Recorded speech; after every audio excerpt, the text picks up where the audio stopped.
प्रिया की एलईडी खराब हो जाती है तो वह एलईडी खरीदने एक इलेक्ट्रॉनिक शोरूम पर जाते हैं। इलेक्ट्रॉनिक शोरूम पहुंचकर वे दोनों इधर उधर देखने लगते हैं। इलेक्ट्रॉनिक शोरूम में कोई नहीं था। इतने में शोरूम का मालिक आकर उनसे पूछता है, सर क्या चाहिए आपको? यहाँ पर एलईडी, वॉशिंग मशीन, रेफ्रिजरेटर सब चीज मिल जाएगा आपको। आप क्या चाहते हैं सर? जी, हमें एक बढ़िया एलईडी बता दीजिए। ठीक है, तो आपको मैं अच्छी से अच्छी टीवी दिखाता हूँ जो आपको बहुत ज्यादा पसंद आएगी। चलिए ठीक है, आपको पसंद आएगी। चलो मैं आपको टीवी दिखा देता हूँ। ठीक है, चलिए ये देखिए, ये सबसे शानदार एलईडी टीवी है। इसमें 1.5 GB रैम और 8 GB स्टोरेज आ जाएगा और आपको पसंद भी बहुत आएगी। 1 मिनट सर, मेरा फोन आया, मैं बात कर लूँ। सी लगी टीवी तुम्हें ले ले या कहीं और देखें? जी, मुझे तो बहुत पसंद आई एलईडी, यही ले लेते हैं। राजेश कहता है, जी हमें एलईडी पसंद है, आप पैक करवा दीजिए। शोरूम का मालिक कहता है, मैं आपका बिल बना देता हूँ और एलईडी लगवा देता हूँ। राजेश कहता है ठीक है। अगले ही दिन वह एलईडी उनके घर लगवा देते हैं। राजेश कहता है, लो तुम्हारी एलईडी लग गई है, अब दिन भर सीरियल देखो। प्रिया कहती है, नहीं मैं तो दिन भर काम करती हूँ, बस फ्री टाइम में ही टीवी देखती हूँ। उस रात जब वे दोनों सो रहे थे तो एलईडी से एक भयानक आवाज आती है। अगली सुबह जब प्रिया घर का काम कर रही थी, उस एलईडी में एक भयानक राक्षस की आकृति दिखाई देती है जो प्रिया को देख रहा था, लेकिन प्रिया का उस और ध्यान नहीं था। प्रिया कहती है, काम तो पूरा हो गया, अब थोड़ा आराम कर लेती हूँ। उसके पीछे फिर से वही भूत की आकृति उस एलईडी में दिखाई देती है। दूसरी रात जब प्रिया और राजेश सो रहे थे तो अचानक नीचे से किसी की आवाज आती है, जिससे प्रिया की नींद खुल जाती है। प्रिया कहती है, कहीं कोई बिल्ली तो घर में नहीं घुस गई।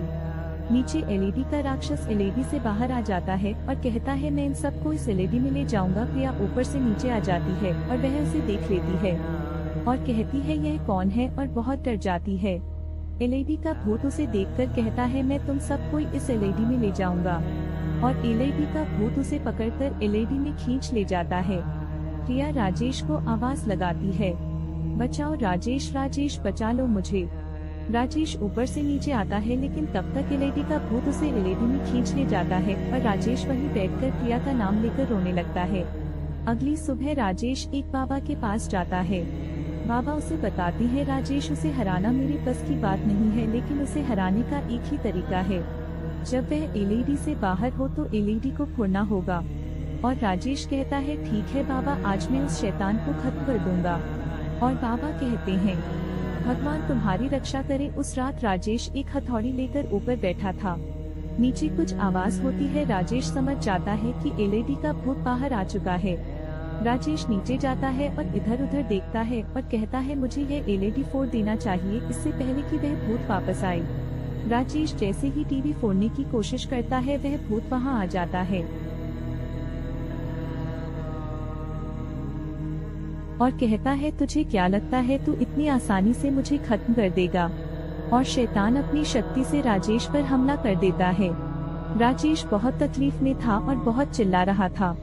तभी बाबा वहां आ जाते हैं और कहते हैं, छोड़ दे शैतान इन्हें। एलईडी का भूत कहता है, यहाँ से चला जा बुढ़े, नहीं तो तुझे भी एलईडी में खींच ले जाऊंगा। बाबा कहते हैं, तू ऐसे नहीं मानेगा, और वह अपनी शक्ति से उस शैतान पर एक हमला करते हैं, जिससे शैतान वही बेहोश हो जाता है। बाबा राजेश को कहते हैं, बेटा जल्दी से एलईडी को तोड़ दो, इससे पहले कि यह शैतान वापस जाग जाए। और राजेश हथौड़ी से उस एलईडी को फोड़ देता है और शैतान वही चलकर खत्म हो जाता है और प्रिया एलईडी से वापस बाहर आ जाती है। दोस्तों, यदि आपको हमारी कहानी अच्छी लगी हो तो चैनल को सब्सक्राइब जरूर करना।